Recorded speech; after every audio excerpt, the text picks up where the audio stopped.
నమస్కారం మిత్రులారా, ఈరోజు సెప్టెంబర్ 14 మళ్ళా మనం పొలంలోకి రావడం జరిగింది.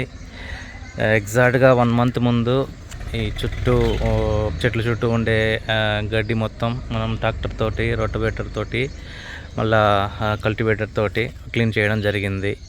ఎగ్జాక్ట్గా చూడండి 1 మంత్కి ఏ విధంగా మొత్తం పిచ్చి గడ్డలు అన్నీ వచ్చేసినాయి ఇక్కడ. సో మళ్ళీ ఈరోజు నుంచి నెక్స్ట్ 2-3 డేస్ మన పొలం మొత్తం ట్రాక్టర్తో, రోటవేటర్తోనూ ఈ కలుపు మొత్తం తీయడం ఇంపార్టెంట్ వర్క్. సో ఆ పని కోసమే మళ్ళీ ఇప్పుడు నేను ఫామ్కి రావడం జరిగింది. చూడండి ఇవి ప్రాసెస్ చూడండి మిత్రులారా, కరెక్ట్గా ఒక 4 వారాల నుంచి 5 వారాల ముందే ఫుల్గా మొత్తం క్లీన్ చేసిన.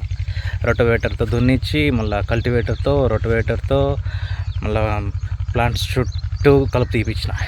కరెక్ట్గా 4 to 5 వీక్స్లోనే ఎంత గడ్డి, పిచ్చి మొలకలు ఇవి వచ్చేసినాయి చూడండి.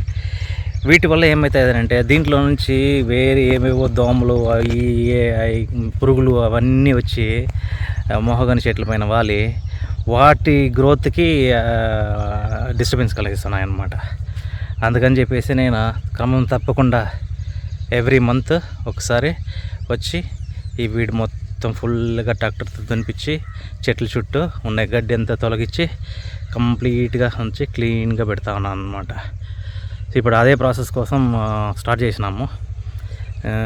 పడుతుంది ఒక 2 డేస్ అట్లా పడుతుంది ఇది కంప్లీట్గా చేయడానికి, రిమూవ్ చేయడానికి. మొత్తం ట్రాక్టర్ దున్ని మళ్ళీ లేబర్ని పట్టుకొచ్చి వాళ్ళతోటి చెట్ల చుట్టూ మొత్తం గడ్డి అంతా పీకిచ్చి చుట్టూ మట్టి ఎగేసేదానికి ఎట్లా ఏదన్నా కూడా నాకు ఒక 3 to 4 డేస్ అయితే పడుతుంది. కల్టివేటర్తో ఒక రౌండ్ ఫుల్గా ఆల్రెడీ దున్నడం అయితే జరిగింది. చూడండి కల్టివేటర్తో అయిపోయింది. నెక్స్ట్ ఇంకా మనం మళ్ళీ రోటవేటర్తో దున్నాల.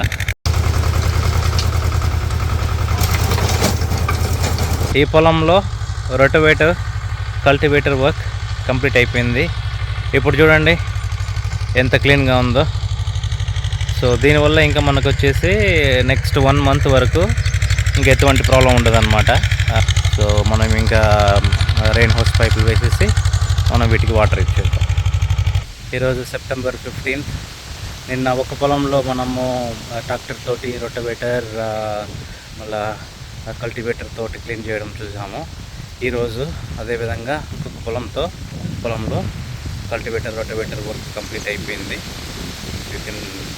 చూసినారంటే మొత్తం కంప్లీట్ అయిపోయింది అనమాట, అప్ టు దట్ ఎండ్. ఇది ఒక పొలంలో వర్క్.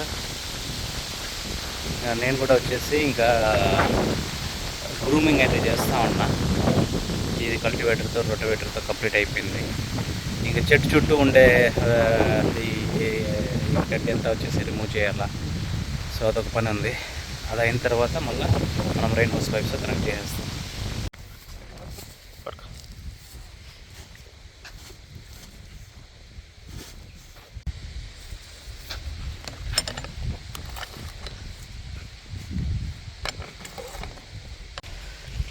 మిత్రులారా చూడండి, రొటవేటర్తో, కల్టివేటర్తో దున్నడం మొత్తం కంప్లీట్ అయింది.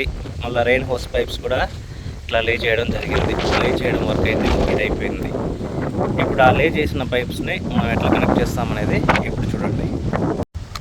చూడండి ఫ్రెండ్స్, ఇట్లా రెయిన్ హౌస్ పైప్ని దీని లోపలికి ఇన్సర్ట్ చేసేసి పైన ఒక క్యాప్ ఉంటుంది, ఆ క్యాప్ని అట్లా తోసేసి మళ్ళీ జస్ట్ అలా పుష్ చేసేసినామంటే అంతే ఫుల్గా లాక్ అయిపోద్ది అనమాట. అది ఇంకా మనం గేట్ వాల్ ఓపెన్ చేసినామంటే ఇంకా ఫుల్గా వచ్చేసి మనకు వాటర్ అనేది దీని ద్వారా వెళ్తుంది. ఇట్లా all the way to the pipe. Rain house pipes connectivity అయితే కంప్లీట్ అయిపోయింది. మీకు చూడొచ్చు ఇప్పుడు ప్రతి ఒక్క లైన్కి ఒక్కొక్క రెయిన్ హౌస్ పైపు, ఆ రెయిన్ హౌస్ పైపు మెయిన్ లైన్కి కనెక్ట్ చేయడం అయితే జరిగింది. సో కనెక్షన్ అయితే కంప్లీట్ అయిపోయింది. కానీ అన్ఫార్చునేట్గా మన దగ్గర ఇప్పుడు పవర్ లేదు కాబట్టి ఇప్పుడు మనము దీన్ని ఆన్ చేయలేము. ఈ కనెక్టివిటీ అయితే మనమైతే ఇచ్చేసి రేపు మార్నింగ్ 6కి పవర్ వస్తుంది. సో పవర్ వచ్చినప్పుడు మనము దీన్ని గేట్ వాల్స్ అన్ని ఆల్రెడీ ఓపెన్ చేసి పెట్టున్నాం కాబట్టి ఆటోమేటిక్ స్టార్టర్ మనకున్నది. దానివల్ల ఆటోమేటిక్ ఇంకా వీడి చెట్లకైతే వాటర్ సప్లై అనేది స్టార్ట్ అయిపోతుంది. This is how the rain hose can see how beautiful these plants are getting the water.